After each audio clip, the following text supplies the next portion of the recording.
Did you know that your oral microbiome has a direct link to your overall health? Today, I'll be speaking with Dr. Katie Lee about the connection between oral health and fertility. You'll also learn how to improve your oral hygiene and how it supports your chances of getting and staying pregnant. Welcome to My True Health Podcast. I'm Michele Scarlet, a board certified functional medicine practitioner, functional diagnostic nutrition practitioner, certified personal trainer, and women's health coach. I'm here to help women achieve true health by deep diving into their symptoms that often go ignored or dismissed. Join me and other experts in the women's health space as we uncover the truths around all things women's health. Hey everyone, welcome to today's episode where I'm so excited to chat with Dr. Katie Lee all about the impact your oral health has on your fertility. Dr. Lee is a dentist, speaker, author, and coach. She graduated from University of Illinois at Chicago in 2010 and was an owner partner in over 80 dental practices throughout the US. Her passion about the oral systemic health link comes from her own personal journey, which she's excited to share with you all today. Hi, Katie. How are you doing? Hi, I'm doing well. Thanks for having me. Yeah, thank you so much for being on my show today. Before we dive into all of the important information that you're going to be sharing, would you be willing to share with my listeners your own personal journey to where you've ended up today? Sure. Yeah, it's been a long one. And one kind of started off a little rocky. As you mentioned, I was 14 years old and I was riding a four-wheeler. That was the only day that I didn't put a helmet on, and I ended up crashing headfirst, going about 35 miles an hour into a telephone pole. Oh my Um, goodness. how I survived, I am unsure. But I ended up breaking every bone in my face from my eyebrows down, and naturally and obviously lost a bunch of teeth. And um that night in the ER, they ended up doing surgery, and they just kind of put some plates and screws in, and then they wired my jaws shut while I'm missing teeth and had broken teeth. So for the next 2 months I was on a liquid diet. And I'm from a small town in Illinois, and we weren't really that aware of nutrition back then. And so I survived on ice cream and pudding and jello and boxed mashed potatoes, everything that like you should never eat. Um, Right. and so naturally I wasn't getting any nutrients, but that also rotted whatever teeth, I did have. And so a couple things happened. Number one is I started getting, some pretty severe dental infections. And then number two, my liver started shutting down, my enzymes spiked, and my kidneys started shutting down. Oh my Um, goodness. Yes, and so I learned from a very young age just how important your mouth is to your overall health. And once my wires were removed, my jaw joint fused completely shut. So it took 9 surgeries over 4 years to kind of reconstruct everything. And it wasn't until my senior year of high school at that ninth surgery that I could finally open my mouth wide enough to get dental care. So then I got all my teeth fixed, and then I got dental implants placed in the front to restore my smile. So going through high school without a smile is like horrific for a teenage girl. Yeah, no Um, doubt. and so it just was very apparent to me, how much your oral health affects your overall health. And so that got me into dentistry and got me, kind of interested in oral systemic health. And my transition into fertility came from a personal experience. So I myself underwent infertility treatment for about 6 years, multiple rounds of IVF, and none of them worked, and nobody could really explain why. And I was really surprised at the fact that no clinician, and I was seeing some of the best clinicians in the country, not one clinician asked me about my dental health. Now, obviously, I got everything checked ahead of time, and I ended up having an abscess, and I had to have a tooth removed before I started IVF. But had I not known that and been a dentist, other bad things could have definitely happened. Um, and I had this couple that came into my practice around 2013, 2014, young couple, and they were in their 20s, and they've been trying to get pregnant for quite some time, and nothing was working and nothing was wrong with her per se. And so her OBGYN actually said, why don't you go see your dentist? And that was like the first time I've ever been referred a patient, first and only time actually, which is sad, that I was referred a patient by an OBGYN. And it turns out she had a horrific gum infection. She had a couple bacteria present that I'm sure we'll talk about that was impeding her ability to get pregnant, and her husband had it too. And so once we treated both of them, about 3 months later, they both they got pregnant, which is really cool. Could be a coincidence, I don't know, but I definitely know she was healthier, and we successfully treated the bacteria. So that really got me focused on fertility and trying to help women kind of uncover all aspects of their health that give them better chances to get pregnant. Well, you know what? That's the way you say that is like you're improving somebody's overall health by working with their oral health. And that Correct. improves their chances of getting and Yes. staying pregnant ultimately. Absolutely. And when we do fertility treatment, oftentimes, at least in America, it's very siloed. They only look at the reproductive system, mostly of the female. They might do some sperm testing of the male, but it's like very concentrated to the woman, and they don't check for anything else. And fertility treatments, we know, are not healthy, right? It's a very unnatural process. It messes with your mental health, physical health, metabolic health, everything. I know this because I've been there. Um, and one could argue that if you don't end up getting pregnant, there is some damage that's done to your overall health by doing those treatments. Whereas with oral health, we know that there is no bad outcomes or damage from improving your oral health. If anything, it makes your mouth healthier, it makes your body healthier, and it improves your chance of getting pregnant. So it's kind of a no-brainer as to, encouraging women to check their oral health if they're trying to conceive, because it's only going to benefit. There's Yeah. no harm. Yeah, absolutely. I feel like people need to realize, I feel like gut health is really Mhm. big and trendy in our world right now. And people need to realize that their gut health starts with their mouth. It's the first Yeah. part of the digestive tract. I know, So and, whatever's going on in your mouth is going to continue on down into your gut. yeah, dentistry was kind of siloed about 100 years ago in America, where they, took the mouth out of the body and made it its own kind of profession instead of being a subspecialty of medicine. And so I think people have forgotten that the digestive system starts in the mouth and that the mouth is actually part of that whole system. But we swallow over 80 trillion bacteria a day, 80 trillion. So when people are saying, "Oh, gut health is so important," da da da da da, okay, well, how do you think the bacteria is getting into the gut? It's mainly coming in through the mouth, and what you're not swallowing is coming in through your gum tissue. So super important to keep the microbiome in the mouth healthy and stable. That way you can have a healthy gut microbiome. You cannot have a healthy gut without a healthy mouth. End of story. Have you heard of Biocidin as a brand? Yes. So Yes. how do you feel about their like mouthwash or their dental care ultimately Yeah. saying that it will help with oral microbiome, not killing off good Yeah. bacteria, helping kill off bad bacteria. How do you feel about that? I actually love Biocidin. I think it's a wonderful company. They're research based. They study the microbiome. So I think it's really great. We've been very obsessed for decades about over cleaning and sterilizing our mouth, our homes, our bodies.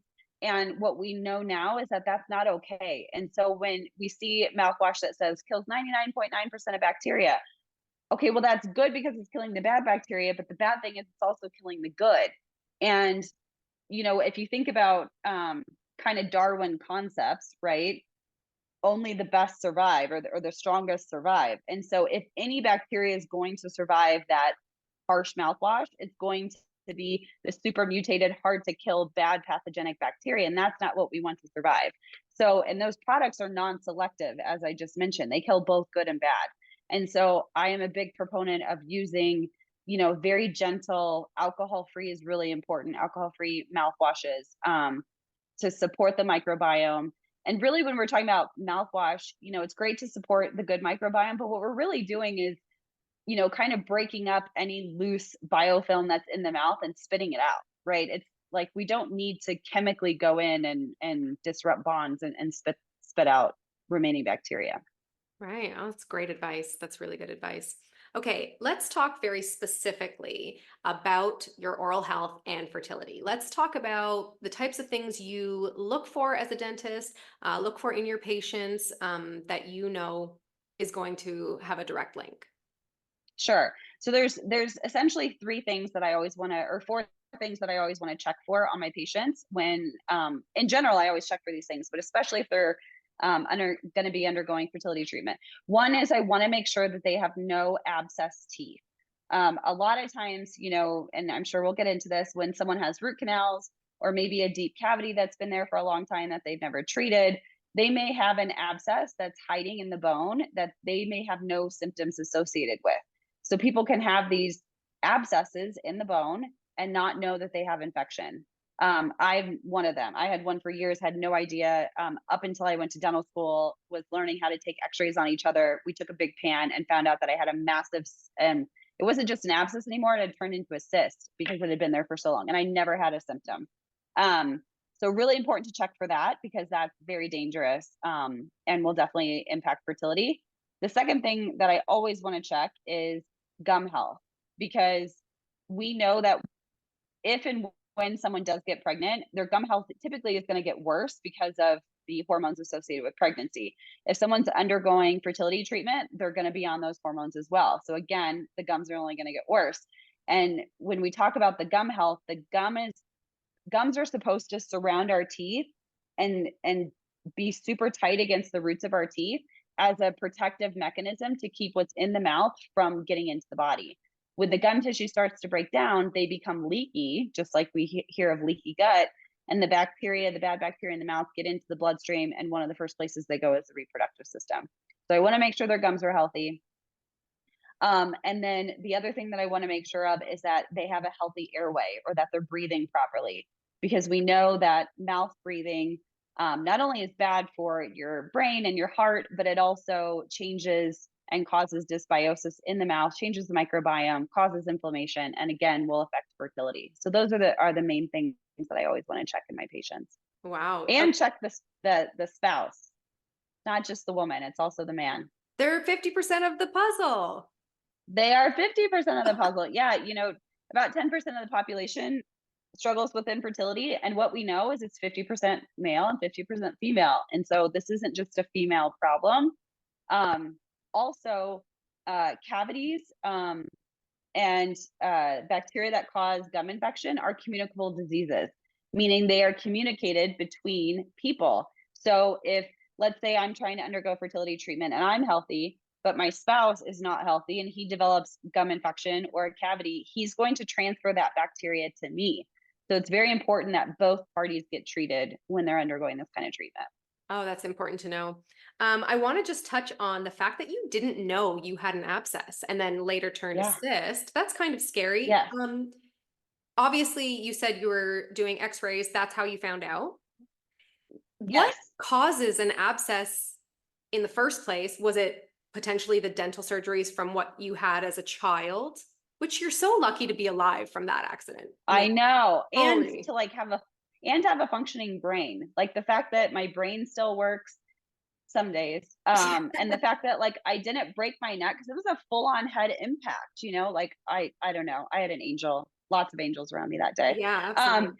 but yes, so the tooth that had actually abscessed was my front canine. And what had happened was I had a cavity in it when I had my jaws wired shut. And I had a very deep filling placed when I was a kid. And it was very close to the nerve of the tooth, to the pulp of the tooth. And the pulp is the inner layer of the tooth, and inside that pulp is living tissue, and the pulp consists of blood vessels and nerve. And so anytime you get too close to that pulp, whether it be, in my case, I had a cavity that was really close to the pulp and then a filling that was placed there, the tooth over time can die. And it can either die very quickly and you can get an abscess, and that's typically when patients will experience pain, or it can die very, very slowly over time, which is what happened in my case. And then the toxic metabolites of the tooth going necrotic will actually leave the root of the tooth, go into the bone, and then that's when you get an abscess that will form. But if it happens slow enough, patients oftentimes don't have any symptoms. And that's what happened to me. Well, that's good to know. I feel like not just for fertility, but for overall health, that's something you should talk to your doctor about or your hygienist about and make sure that, that's Absolutely. not happening. Yeah, okay. And that's an important point because we hear oftentimes from patients like, I don't want x-rays, right? And Why? we do have to, because of radiation. They were like, I don't want x-rays, it's radiation, but people are carrying around their cell phones all day long. That's a whole nother conversation. But people come in and say, I don't want x-rays, and I tell them, I'm only seeing about 25% of the picture here if I can't see beneath the bone and inside your teeth as to what's going on. Because you could have one of these abscesses, you could have bone loss, like actually decaying bone around your teeth. And we can't see this stuff unless we take x-rays. So again, be mindful. I wouldn't go and, start taking x-rays all the time and things like that, but you certainly need to get checked. Yeah, no kidding. Speaking of dead tooth, you had mentioned Yes. before we hit record that it's important to know that your teeth are organs. Yes. So, there is in the holistic medicine world, there is a lot of talk about root canals and, kind of prefacing that root canals are no good because why would you leave a dead organ? You wouldn't leave any other dead organ in your body. Why are you leaving a dead organ in your mouth? When it comes to Yes. root canals, that's at least the messaging that I'm understanding. There's probably more out there. It feels a little bit fear mongering, a little bit, but I would love your opinion on root canals and what people should be Sure. doing, regardless of fertility, just overall health. Like, what should people be doing when that happens? Yeah. So roots are not an ideal treatment, but neither is losing a tooth. So the key to avoiding getting root canals is go see your dentist, get your x-rays, take care of your teeth, have a healthy diet, use great products so that you don't get cavities that lead you to root canals. If you go see your dentist often enough, they will catch cavities in their infancy and either remineralize them or treat them with a very mild restoration. So that way you don't end up going down this root canal path. So I want to put that out there first. Dentists never go in being like, oh, I really want to do a root canal for you. They're very hard to do. Oftentimes a specialist has to do them. You have to use advanced imaging to make sure they're done properly. And no patient wants to get a root canal either. So let's take care of our teeth and avoid that. Number two, we do root canals because a tooth has either died or because a patient is in pain. Um, Oftentimes, pain is a signal that something awful is going on. There's three layers to the tooth. We have our enamel on the outside, and our enamel is kind of like the best way to describe it is like a rock. It's inert, it's not alive, it's super hard, and it's kind of like the shell, kind of like a turtle shell. It protects the inside of the living part of the tooth. So when cavities are found in the enamel, oftentimes your saliva can remineralize those cavities or stop them from getting worse. Or you can undergo some sort of remineralization therapy where your dentist can help you remineralize those cavities so they don't have to get treated. If the cavities are not caught in the enamel and they progress to the dentin, that's when we start getting into the live area of the teeth. Now the dentin is going to try and fight this off as best it can, but the dentin is softer than the enamel. So the cavities are going to, once they get to the dentin, they're going to go faster and faster and faster and faster. And then once they get very close to the pulp, about a millimeter to a millimeter and a half to a millimeter to the pulp, which is not a lot of space, that's where our blood vessel and nerve are located inside the tooth. And that is connected to the rest of the blood vessels and the nerves in the body. So if a cavity gets to there and a patient, and that's pretty much the only time a patient's going to have a lot of pain, it's too late. And so then we're thinking, okay, well, what are we going to do to try and treat this tooth? If I'm not against root canals by any means, as long as we have advanced imaging. So there's 3D imaging that patients can get done now. So that way we can see inside all of the roots of the teeth and know where all the canals are. And then once the tooth is treated, we can take another x-ray to make sure that we did remove all of the pulpal tissue and all of the infection. The other thing is I'm a big proponent of having a specialist do the root canal. They're called endodontists because this is what they do all day long. And a tooth may have two roots, but it could have up to 4 canals of nerve tissue that has to be removed. So it's really important that you have a specialist do this. If you went in for heart surgery, you wouldn't have your primary care doctor do that, right? You would have a cardiac surgeon. So I think it's important to do that. And then the other really important thing about root canals is they need to be monitored because once a tooth has had a root canal, to your point, they are dead. They're no longer living tissue or organs. And so our teeth have natural immune system to them where, like I said, if they get an insult, like a cavity, they can try and fight that off. Well, once we've removed the nerve and blood vessel to that tooth, we no longer get the warning system of pain if something's wrong, and having no blood supply, they can't fight off infection. So root Right. canal teeth are more prone to decay, and they're more prone to gum infection. So if the tooth is not being monitored, it could develop another abscess that a patient has no idea that it has, or a cavity that they have no idea that they have. So the danger to root canals are these silent long-term infections that patients have no clue that they have because they don't have any pain and they're not being monitored. So if you get a root canal, make sure you're getting follow-up 3D imaging to ensure that the tooth is no longer infected. But then the alternative, if you don't do a root canal, is now you're pulling the tooth, which we know is horrible for your health, horrible for your digestion. And now you're talking about maybe putting a foreign body, such as a titanium implant or zirconia implant, into your system. It's kind of like pick your poison, right? Right. Right. Tell us a little bit about if you pull a tooth, how that is affecting your digestion.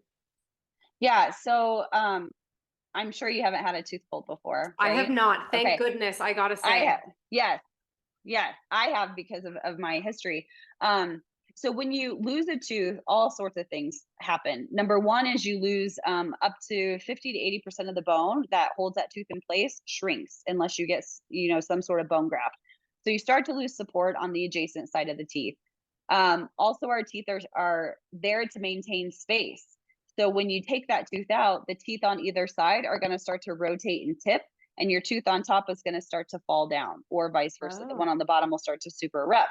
That creates all sort of pocketing and cleansability issues.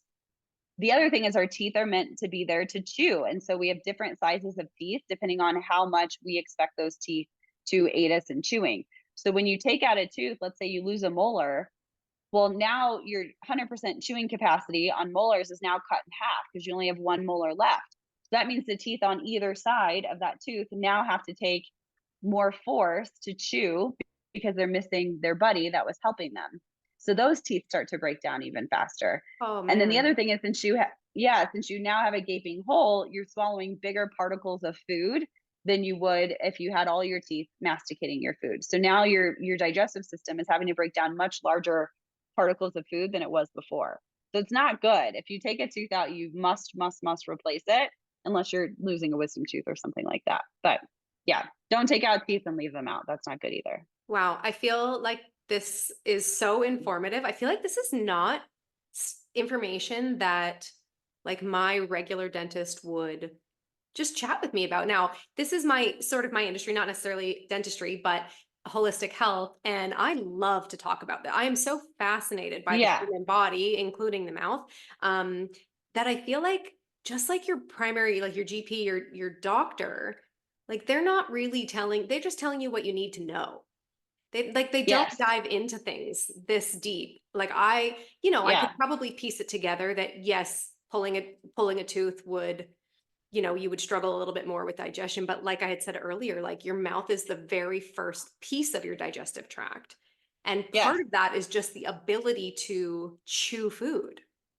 Absolutely. You have to be able to chew to start your digestion. If you don't, you're going to start breaking down, or you're putting more pressure on your stomach and the rest of your digestive system to break down things that it's not meant to do.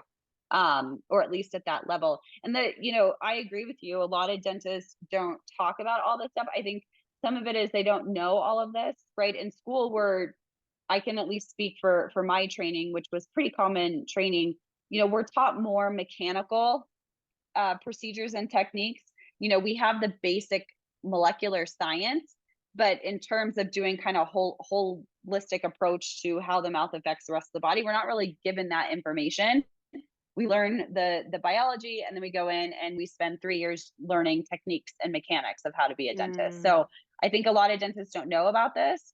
I think also it's tough because of insurance, right? That dictates, or not dictates, but put constraints on how long appointments are, right? Because we got to see a lot of right. patients typically. And then there's a lot of patients who don't know this information, and a lot of people who don't really appreciate their teeth like you do.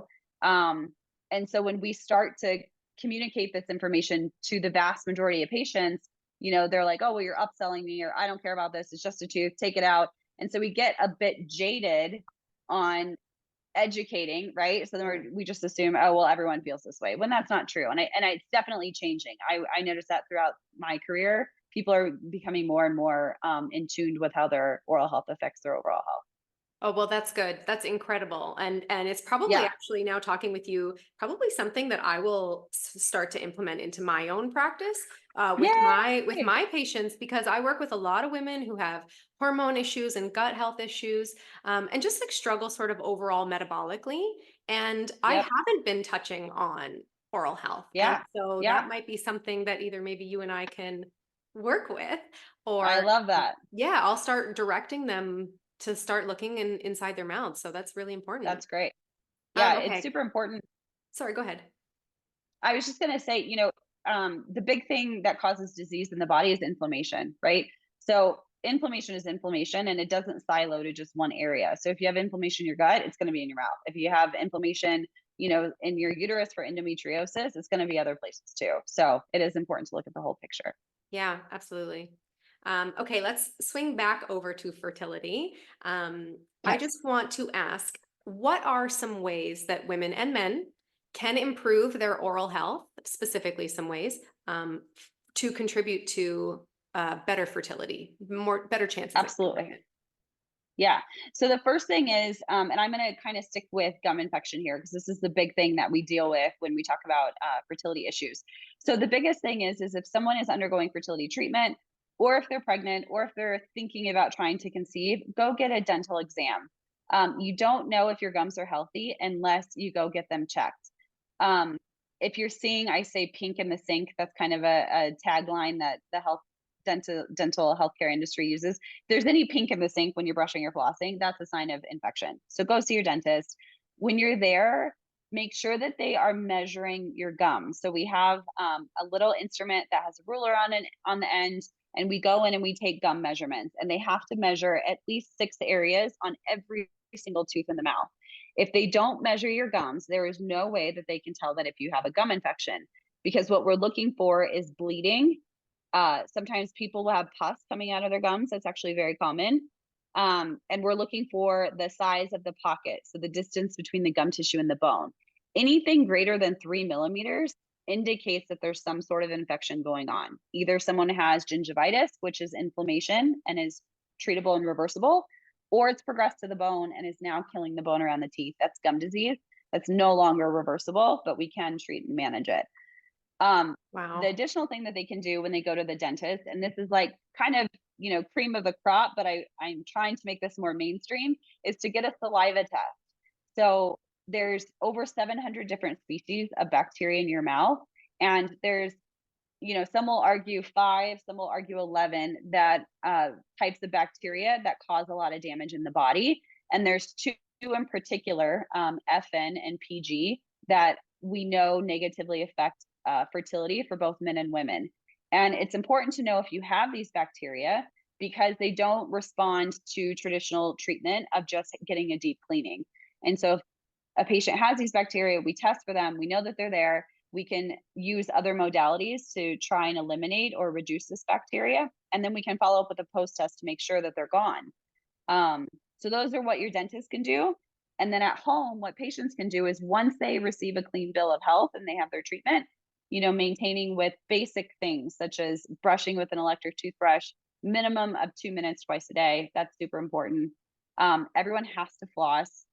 You can't get around that. If your teeth are really tight or your dexterity is not very good, you could use a water pick instead. But if someone is thinking about fertility treatment, they should be flossing twice a day, not just once, using a gentle non-alcoholic mouthwash, and then tongue scraping. If they do those things, that's like you're 90% there. That's incredible. The testing, do all dentists have access to this kind of testing?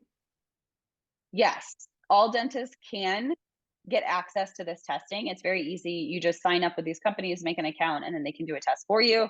Okay. I will say, however, only about 5% of dentists in America know about these tests or use them. I'm doing podcasts like these because I'm trying to get the tests out there more it's just like in medicine, right? When you go see your doctor, I had my physical yesterday. We did a whole gamut of blood work. I mean, I think they took 6 vials of blood from me to see, everything that was going on. But in dentistry, we have so few tests that we actually use. And so it's just a dentist looking at x-rays, and doing a clinical exam and making their best guess as to what's going on. Well, we have new technologies in dentistry that we don't have to guess anymore. And one of these is saliva testing. So Everyone can get a saliva test, whether your dentist does or not. There are lots of providers out there that will do telehealth saliva testing for you as well. Okay. And so do you play a role in that? Like, I don't think that my dentist does this. Now, again, I've never asked because I didn't know this was even an option. Um, Yeah, if I wanted to do something like this and I would work with my dentist, do you kind of play a role in how that could work out? yeah, Like if my dentist didn't know how to read the results or, yeah. that kind of thing. That's the hard thing, is actually interpreting and reading the results. Yes, so I do telehealth for patients and I do saliva testing. So I can send patients kits to their home. They can use spit in a tube, send it in. The patient and I will both get a report back. We'll go over the findings, and then I can work with their dentist, if they already have one, on doing a care plan to reduce the bacteria. And then, of course, the important thing is doing the follow up test to make sure that the infection is gone. Because sometimes, if a patient hasn't gone to the dentist in 5 years, this infection has been like integrating into their system for 5 years, right? And what a lot of people don't understand is, like, oftentimes you can't just treat it in one treatment, right? If it's been burrowing in for 5 years, it might take a couple passes to be able to get this bacteria down. So it's really important to do the post op test to make sure it's gone. But yes, I do remote testing for patients. And what might a treatment look like if these particular bacteria showed up in somebody's mouth who was trying to get pregnant and you need to eradicate them? What might a treatment look like? Yeah, so the starting point of all of this treatment is going to be doing something called scaling and root planing, which is a cleaning not only above the gum line, which is a typical prophylactic cleaning that healthy patients get, but we're also going to go underneath the gum line, because underneath the gum line is where all the nasty bacteria live. So when someone has bleeding gums, they'll say, "Well, can't you just do a regular cleaning?" Sure, I can do a regular cleaning, that's no problem, but that's not going to do anything to treat your gum infection, because the bacteria that are causing your gum infection are living inside your gum tissue. So if I don't get down there, they're going to stay. So first step is to do a cleaning below the gum line, which is scaling and root planing. The second thing is doing some sort of irrigation. And so you can use, if the gum infection is really bad, I will actually go in with something like iodine or chlorhexidine, which is an antimicrobial medicament, because I'm trying to wipe everything out at that point.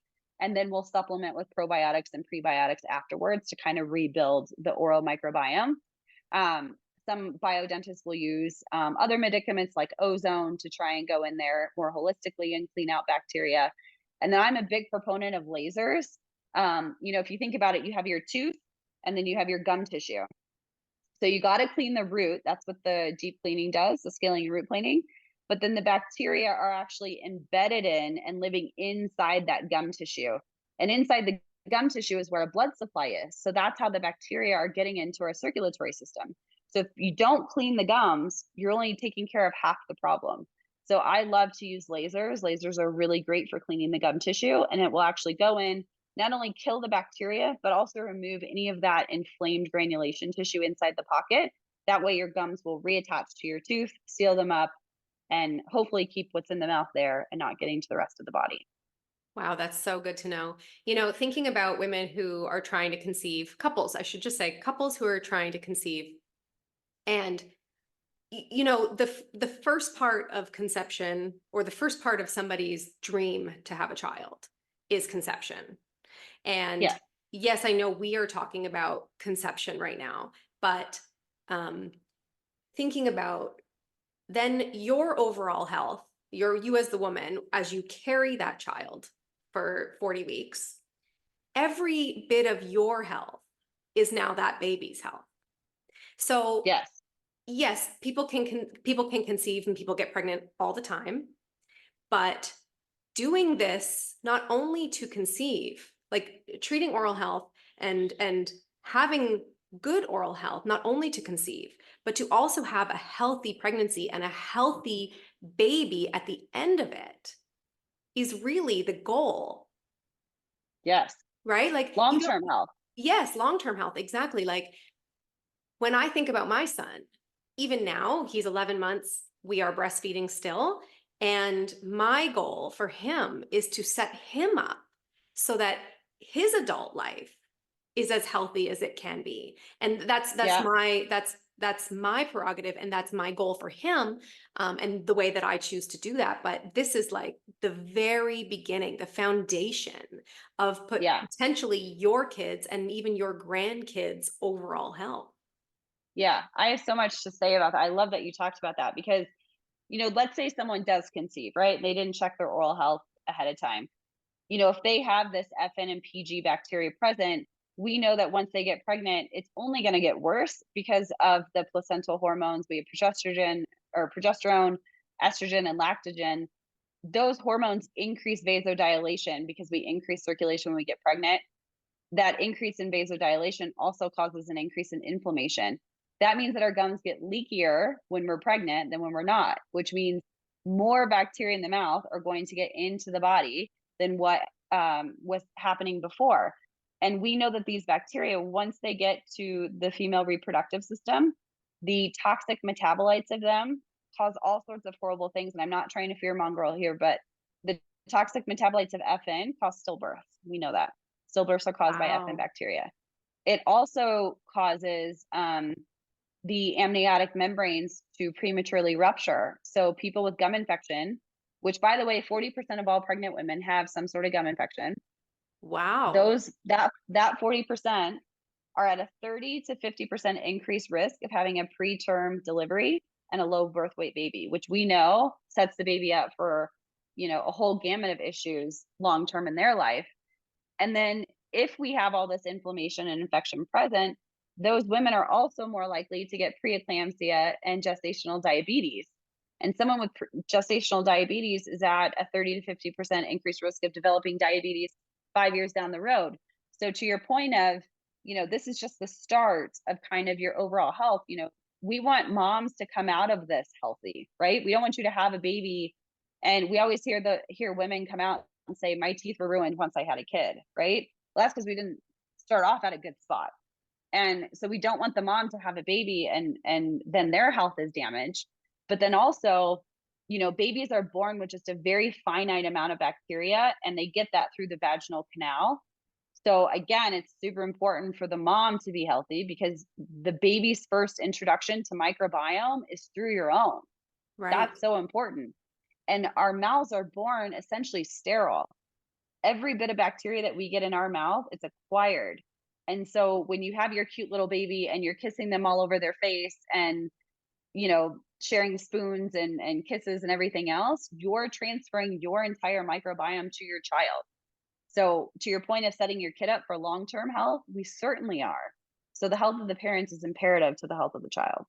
Wow. I feel like this is just something that people don't deep dive into. For sure, especially when trying to conceive, they romanticize the idea, which I think they should. You know what I mean? It's beautiful to Yeah. start a family, and there's lots that come with that. But it is a real health procedure. Like it is Yeah. real. It is a miracle that you can sustain a brand new life and literally hand them your health. Yes, and it's such a fragile, so it is a miracle, right? It's like the sperm has to get in there at the exact time that the egg drops, and then the sperm has to swim upstream against, everything else to fertilize the egg, and then that egg has to travel and actually implant into the uterus. The uterus has to develop a lining, and if all that happens at the perfect time, then we get a child. And so that's such a fragile process. And so for something as simple as checking and improving your oral health, that's something so easy that couples can do that's inexpensive, relatively painless, and has That's such a insane. massive effect on that whole process. It's kind of a no-brainer, but I think, when you're trying to or you're thinking about having a kid, I think to your point, couples need to realize that it's also a responsibility now, right? We have the responsibility to be the healthiest that we can be because we have a responsibility to make that child as healthy as they can be. And I think that that's not focused on as much as it should be. Yeah, I agree. There's a saying, I know you would die for your kids, but would you live for them? And Oh, I just got goosebumps. That yeah, hit and I deep. I think about that all the time. I think about that all the time, and like I said, I love the holistic health world. I'm so interested in the human body. I'm a bit of a nerd about it, and But part of it is like, I want to be the healthiest I can be. I want my family to be the healthiest they can be because I want to watch my son grow up. I want to watch him get older, have his Yep. own kids. I want to be a part of it and not in a way where I'm, standing on the sidelines. I want to be involved. Yeah. I want to Yeah. have the quality of life that I can be and enjoy that. It's funny you say that because, I had my son at 39. Oh, I'm turning 40 in about 6 weeks.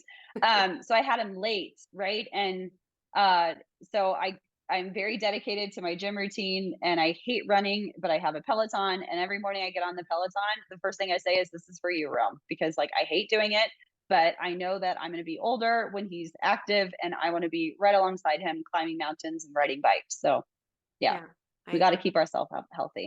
I agree. Okay, so you have recently written a book. Uh, Yes, love for you to plug it. Tell me a little bit about it. I sure. know that fertility is just one chapter, but tell me a little bit more about Yes. So the book is called Saved by the Mouth. And I wanted it to be two things. It was written for people my age, and we loved Saved by the Bell growing up. So I it. thought Loved that was it. catchy. Thank you. I also like the fact that it's a positive twist on oral health. I wrote the book for patients because when I was chairside for a long time, I found myself constantly repeating this information over and over and over again. And even when I was coaching all my docs across the country, I was having to continually educate them. And I had a lot of people say, "Why don't you just put all this information down in a book?" And I thought, what a great idea. And so when I sold out of everything last year and I was waiting for my son to arrive, I was like, "Oh, I'll just write a book." So I wrote it for patients. It's a very cheeky, easy read, but it just breaks down how oral health affects many different systems in the body. So every chapter talks about a patient experience that I actually had, where I had a patient present with some sort of systemic disease or condition. We tested. That's very important. Is always testing to figure out what bacteria is affecting that distant organ system, and then using the appropriate measures to treat and lower that, and how it positively impacted their life.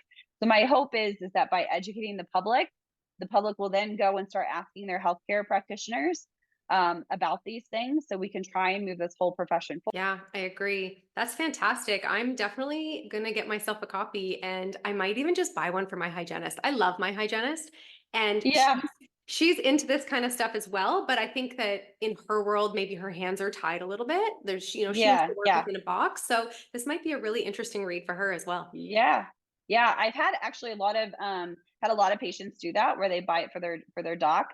I've also had a lot of dentists buy like several copies of it and put it up in their office and sell to patients too. Just because, again, sometimes as clinicians who do believe in this stuff, we constantly are educating our patients, and the public doesn't know this yet. So they're like, "Why are you?" I would have patients tell me all the time, "Why are you talking to me about this? You're not my doctor." I'll go see my primary care to talk about my blood pressure. I don't need my dentist telling me. Um, and so, a lot of them are.